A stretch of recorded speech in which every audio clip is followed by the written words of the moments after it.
네, 우리 시장 전략 세워볼 차례입니다. 이 시간 함께 하시는 한맥투자증권 이재광 상무 나와 계십니다. 안녕하세요. 네, 안녕하세요. 날씨가 굉장히 추워졌죠. 네. 시장 분위기도 좋지 않은 흐름이 이어지고 있습니다. 제가 상대적인 박탈감, 저뿐만 아니라 우리 시장 투자자들이 상대적인 박탈감이 더 느껴지는 것이 사실 뉴욕 증시를 비롯한 글로벌 증시는 사상 최고가 경신을 가고 있는데 우리 시장이 좀 디커플링 되는 양상이 보여지고 있기 때문이죠. 침체의 원인이 어디 있다고 보시나요? 사실 이것은 어제 오늘 얘기는 아니죠. 벌써부터 지난해, 작년, 5년 전, 10년 전에도 있었던 얘기입니다. 이 천수답 증시를 타파하고자 각각 각층에서 노력하고는 있습니다만 여전히 불안한 모습. 그러니까 천수답이라는 것이 하늘에 비가 와야지만 농사를 질 수 있는 하늘만 쳐다보는 그런 전답을 천수답이라고 하죠. 논밭을. 국내 증시도 외국인 투자가들이 제발 매수해 주기를 바랄 수밖에 없는 그런 장세가 다시 재현되고 있습니다. 주식 투자를 하면서 가장 속상할 때가 내가 매수한 주식이 빠질 때라고 합니다. 그러나 그것은 인내할 수 있죠. 더 기분 나쁜 것은 남들은 다 벌고 있는데 나만 벌지 못할 때. 그보다 더 기분 나쁜 것은 내 잘못도 아닌데 나만 손해볼 때가 아닌가 생각이 됩니다. 왜 그 말씀을 드리냐면 앞에서 김앵커께서도 언급해 주신 바와 같이 미국과 유럽은 신고가 행진을 벌이고 있습니다. 전 세계 금융시장을 불안의 도가니로 경기 위기로 몰아놨던 원흉이 제공했던 나라들이 미국과 유럽이었는데 그들은 여전히 사상 최고치 신고가 행진을 벌이고 있음에도 불구하고 국내 시장은 오늘 반등을 보였습니다만 단기 2060포인트대부터 1970포인트대까지 무려 거의 고점 저점 대비하면 90포인트가 급락하는 그런 모습을 보였기 때문이 아닌가 생각이 됩니다. 자, 그렇다면 이 원인은 무엇이며 그 해법은 무엇인지 제가 정책 담당자도 아니고 증권사 일개 직원으로서 제가 해결책을 제시할 수는 없습니다만 현재의 상황을 한번 짚어볼 필요가 있지 않나 생각이 됩니다.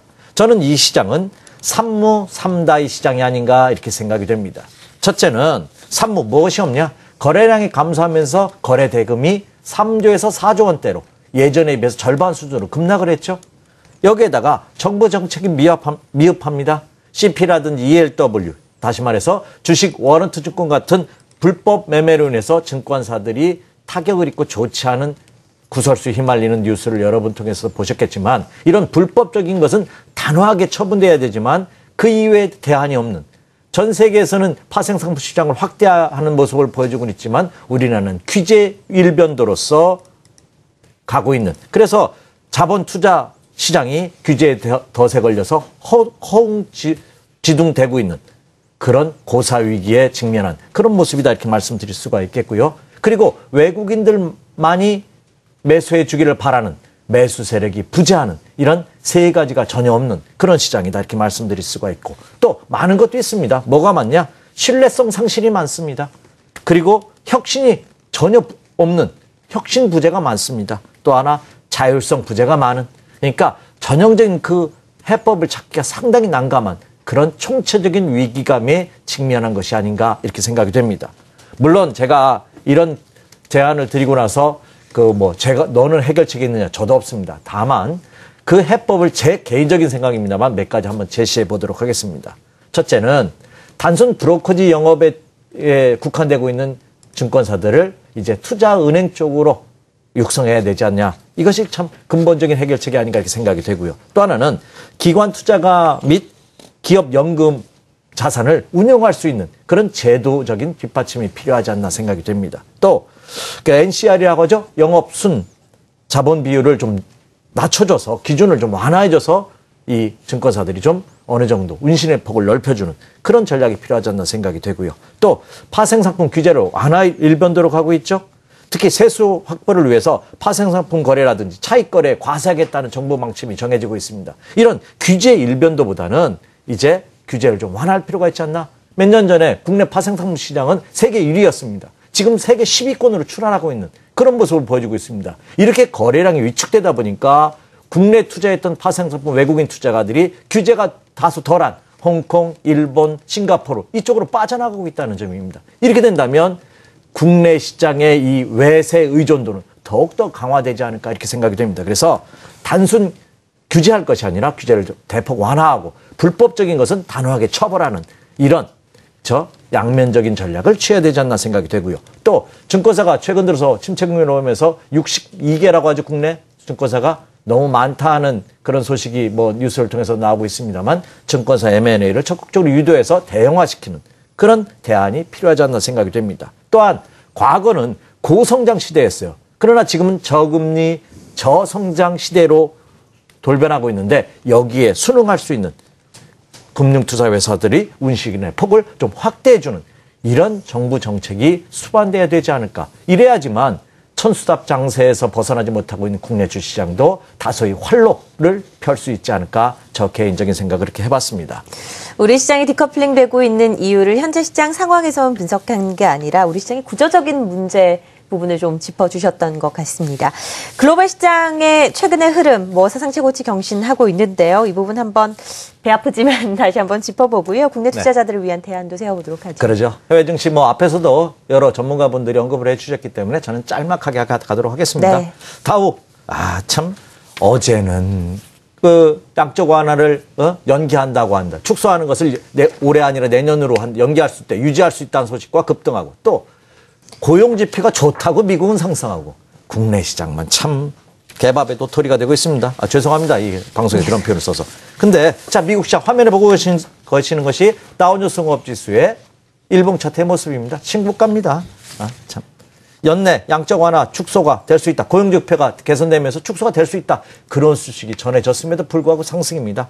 말씀드렸다시피 진짜 너무나 멋있는 그냥 고점을 돌파한 이후에 계속해서 전형적인 상승 패턴에 놓여져 있는 그런 모습입니다. 물론 베테랑스 데이로 인해서 다소 거래량이 축소됐습니다. 그리고 금주에 있을 자넷 옐런 차기 연준 의장의 청문회를 앞두고 다소 소강면을 보일 가능성은 없습니다만 그러나 미국 시장은 웬만한 외후 내환의 외풍이 흔들리지 않은 전형적인 상승 패턴의 모습을 보여주고 있다 이렇게 말씀을 드릴 수가 있겠고요. 자 다음으로 이제 유럽 증시 가보도록 하겠습니다. 독일도 계속 신고가입니다. 부럽기만 합니다. 전형적인 상승 패턴의 모습을 보여줌으로써 지난주에도 언급을 해드렸어요. 쉽게 꺾이지 않을 해외 증시는 여전히 고공행진을 펼치고 있는 너무 많이 올라갔기 때문에 다소 쉴 수는 있습니다만 상승 기조 전선에는 변함이 없다 이렇게 말씀을 드립니다. 자 다음으로서 중국입니다. 자, 이 중국 증시와 국내 증시는 거의 비슷하게 움직입니다. 지난 상반기도 그랬고요. 이번 연말도 그럴 가능성이 높습니다. 중국이 가야지만 우리 시장에 올라갈 가능성은 한층 더 높아지고 있는 모습이 아닌가 이렇게 생각이 됩니다. 그러나 다행스러운 것은 오늘 중국 시장이 제법 올랐죠. 다행스러운 것은 중국 산업 생산이 전년 대비해서 10.3% 호조 소식이 전해지면서 중국 시장이 크게 오르는 그런 모습을 보였고요. 이번에 그 삼중전해가 이제 폐막을 앞두고 있죠. 이 폐막된 이후에 아주 긍정적인 소식이 전해지고 있습니다. 국유기업 15%를 민간에 이양함으로써 시장 경쟁을 촉진하겠다. 그리고 소매 금융을 강화함으로써 소비를 촉진하겠다는 등 이제 중국 정부도 내년도부터 본격적인 경기 활성화 대책을 추진할 가능성이 높기 때문에 그 반등 가능성이 있지 않나 이렇게 생각이 됩니다. 지금 화면에 차트가 나오고 있는데요. 말씀드렸다시피 지지선대에서 정확하게 반등을 하는 모습입니다. 그러나 아직까지는 급락했다는 반등입니다. 이게 반전으로 될지는 확인해야 되는데 제가 저항 추선으로 제시해드린 사선 있죠? 이걸 돌파해야지만 반전의 가능성은 높아지고 있다. 이렇게 보시면 됩니다. 자 그렇다면 해외 증시는 그렇게 나쁘지 않은 그래도 중국 그동안 침체국면을 보였던 중국이 반등을 보이기 때문에 국내 시장도 반등 가능성이 있는 그런 모습이 아닌가 이렇게 생각이 됩니다. 자 마저 국내 주식 한번 보죠. 네 그러시죠. 지금 화면에 이제 국내 코스피 시장이 차트의 모습입니다. 여기서 추가 하락할 경우에는 오늘 반등을 줘서 1990포인트에 안착하는 모습을 보였는데 역시 급락에 따른 아직은 반등 국면입니다. 물론 저는 중장기적으로 보면 올 연말에도 장은 있다고 생각합니다. 과연 일주일 여기서 더 조정을 받을지 2주 받을지 그건 여러분에게 자신 있게 말씀드릴 수는 없습니다만 충분히 지금부터의 조정은 두려워할 필요 없다. 다만 지금 보시다시피 2주 연속 급락했다는 자율적인 반등 국면입니다. 위에 보조지표 보시면 침체 국면에 진입했기 때문에 하락시 매수는 전혀 부담이 없는 그런 국면이다. 그러나 이것이 상승으로 반전하기에는 그렇죠? 한번 올랐다가 한번 지켜주는 상승 반전의 신호라고 볼 수 있는 신호가 나타날 때는 그때는 본격적인 배팅이 가능하지 않을까 이렇게 생각이 되고 있습니다. 그리고 추가 조정을 받는다면 1950포인트 라인부터는 강력한 지지선대가 형성되고 있기 때문에 지금의 패턴이라면 하루 이틀 정도 조정받는다면 그렇죠? 조정은 밑으로 빠지는 조정은 마무리됐다 이렇게 보시면 됩니다. 그렇다면은 추가의 조정 가능성보다는 그렇죠? 다소 상승을 위한 물량 소화 과정을 겪을 가능성이 높다. 그 기간이 한 1주에서 한 2주 정도 이어지지 않을까 이렇게 판단이 되고 있습니다. 그렇다고 본다면 투자자분들께서 그 점을 염두에 두시면서 지금은 오히려 빠져나갈 것이 아니라 그렇죠? 저점 매수 전략에 대한 관심은 지속적으로 가지셔도 좋지 않을까 이렇게 생각이 됩니다. 네, 관심 가질 만한 업종들은 어떻게 보고 계신가요? 네, 저는 지금 장에서 주도주는 물론 이제 코스닥 시장에 너무 많이 빠졌죠. 네. 수직 하락하는 모습을 보였습니다. 하지만 지수가 상승할 때는 개별주보다는 대형주가 접근하기 편하지 않을까 생각이 됩니다. 그래서 저는 지금 장의 주도주는 역시 실적이 턴어라운드가 가시권에 들어오고 있는 조선, 화학, 철강주가 되지 않을까 이렇게 생각이 됩니다.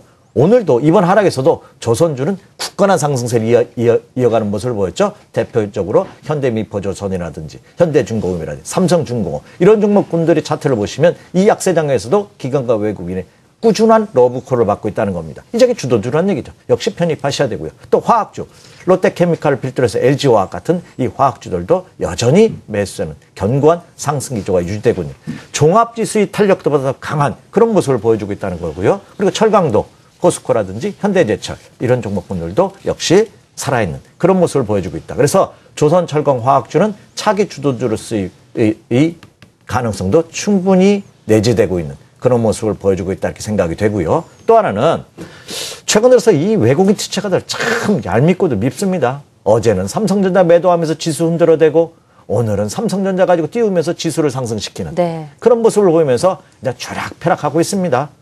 이 삼성전자를 포함한 반도체, IT 관련주에 대한 러브콜이 지속되고 있다는 점이죠. 예, 실적이 수반되고 있는 대표적인 업종이기 때문에 그렇습니다. 이들 그래서 반도체와 IT 부품주에 대한 관심은 지속적으로 가져보자 하는 전략에는 변함이 없습니다. 자, 그리고 말씀드렸던 아직까지 금융권에 대한 앞에 모두에도 언급해드렸다시피 증권사도 회사들이 굉장히 어렵습니다. 지난 2분기 실적도 굉장히 안 좋고요. 네. 또 은행주들도 이제 바닥에서 탈출하는 모습을 보여주고는 있습니다만 지금 해외 지점들에 대한 좋지 않은 소식이 여기저기서 나오고 그렇죠. 있죠. 그래서 역시 악재에 휘달릴 가능성이 높습니다. 자, 그런데 이미 주가의 모습을 보면 상당 기간 가격의 조정과 기간의 조정을 보였다는 점입니다. 이것은 뭐를 의미하면은 이미 충분한 악재에 대한 내성은 갖춰졌다고 보시면 됩니다. 제가 이들 은행주와 증권주에 대한 관심을 가져보자는 얘기는 이들이 주도주로 실적이 금방 좋아질 것이라고 보는 것이 아니라 올 연말이나 내년 연초까지 구조조정이 활발하게 이루어질 가능성이 높습니다. 그러면 여기서 살아남는 회사들은 큰 혜택을 볼 가능성이 크지 않을까. 그래서 말이 나오지 않는 덩달아 업종이 하락했기 때문에 덩달아 하락한 은행과 증권의 대표 주자들은 눈여겨보셔도 된다 이렇게 말씀을 드립니다. 그 이유로서는 말씀드렸다시피 저는 이 조정이 마무리된 예후에는 다시 한번 직전 고점 돌파 시도라는 상승장에 대한 기대감은 여전히 상존하고 있기 때문에 유동성 장세에 대비한 금융주에 대한 관심도 여전히 중장기적으로 보시는 분은 관심을 가져도 좋겠다 이렇게 말씀을 드립니다. 중장기적으로 시장을 좋게 보고 계시는 겁니다. 일단 시장에 빠진다고 해서 너무 무리하게 매도하는 전략보다는 관망하거나 저가 매수의 전략이 필요하다라고 말씀하셨습니다. 턴어라운드주, 실적 호전주, 유동성장 대비한 금융주까지 포인트를 짚어주셨습니다. 한맥투자증권 이재광 상무와 함께했습니다.